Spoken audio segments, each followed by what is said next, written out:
Can I ask you about the hijackers? Because we were all told that there were 19 Saudis, I think. That's right. That did the hijackers. They were mostly Saudis. Okay. Yeah, maybe mostly. Under the control, ultimately, of Osama bin Laden. Laden. That's another thing very quickly. Yes. Mostly Saudis. Sabbatean Frankist. Control of Israel, not Israelis, control of Israel. Sabbatean Frankist, Donma control of Saudi Arabia. No accident. And most people don't even remember they were Saudis. They think they were Afghanis or Iraqis or whatever. But so you're saying it wasn't Saudis, it was Israelis? Who were the hijackers? Well, that's an interesting point because there are so many anomalies about the hijacker story. If you take Mohammed Attar, he was called Mohammed Attar in America, but he was known as Mohammed El Amir, a student in Germany, an Egyptian student. And the descriptions of the personality of German El Amir and American Mohammed Attar couldn't be more different, including descriptions of their height, which seems to have several inches discrepancy. We are asked to believe, you see, that Mohammed Attar was the lead hijacker, and he was a virulent Muslim extremist, Islamic extremist of the kind of basically what's become ISIS, extremist, jihadi. I quote in the book his girlfriend in America, a lady called Amanda Keller. And she describes how she lived with Attar in the run-up to 9/11, a place I think was called the Sandpiper Apartments, in a place called Venice in Florida. And she describes, and she's a white American, seriously un-Muslim. She's girlfriend.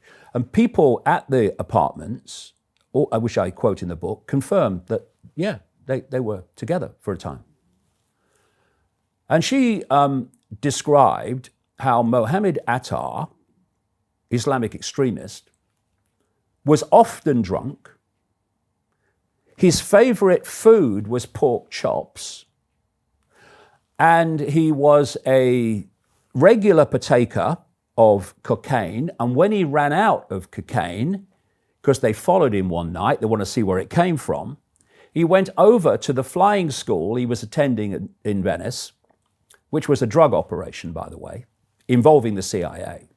Venice Airport was a notorious conduit for drugs coming out of South America, etc. At that time, whether today, I don't know. And he went into the flying school with some people and came out with an armful of cocaine, and that's what happened all the time.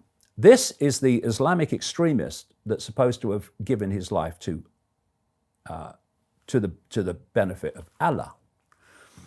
We have another hijacker called Hani Hanjour.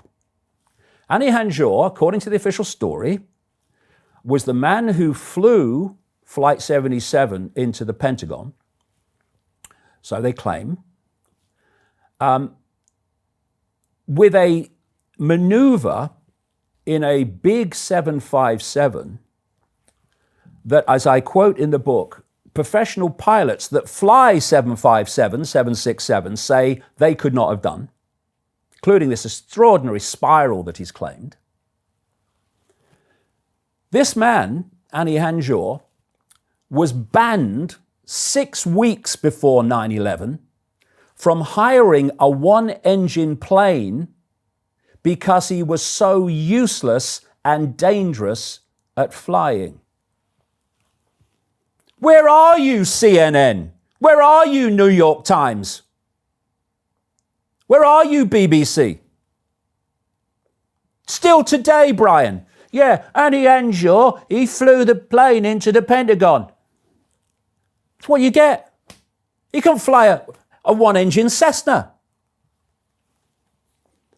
And this, I go through the hijackers, or many of them, and the idea that, I mean, look at the coincidences here.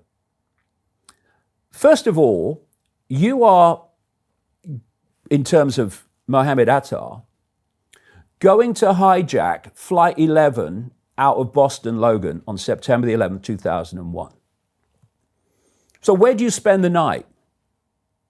Well, you spend the night in Boston, don't you? It's an early flight. No. He and another guy drove from Boston to Portland, Maine, and caught a commuter flight back, which was, if that commuter flight had have been that morning of September the 11th, even vaguely delayed, he wouldn't have gotten Flight 11. And we're asked to believe that that's what he did. But, you know, that's the story. And people think that there is security footage, security pictures of Mohammed Attar getting onto Flight 11. No. Guess where, in a world even then, awash with cameras, especially in airports, guess an international airport at that time that had no cameras in the departure lounges? Boston Logan. They say, oh, but I saw a picture of Attar going through security. Yeah. His father says it wasn't him, but the official story is it was. That was at Portland, Maine. And he left the hotel for a 6 o'clock commuter flight to connect with Flight 11 at 33 minutes to the hour. Or actually less than that, less than half an hour before the plane took off. The person who checked him in at Portland, Maine, said he was sweating profusely and said they're running late. What, for Flight 11? He then goes through security. Just as an aside, the guy who checked him in said they were wearing jackets and ties, while the two that went through security on the picture weren't. And that's the picture that went around the world, Attar. And people think that was him getting on Flight 11. It wasn't. It was getting on the commuter plane. Now, in the middle of the picture of the security camera, alleged, the last place you would put a time code is the middle of a picture on a security camera. It said 5:45 a.m. And most of the media cropped that picture, so that's the only time code. You'll see in the book, when you show the whole picture, there's another time code at the bottom, which is exactly where you'd put a time code on a security camera, and that says 6 minutes to 6 for a flight leaving at 6 o'clock.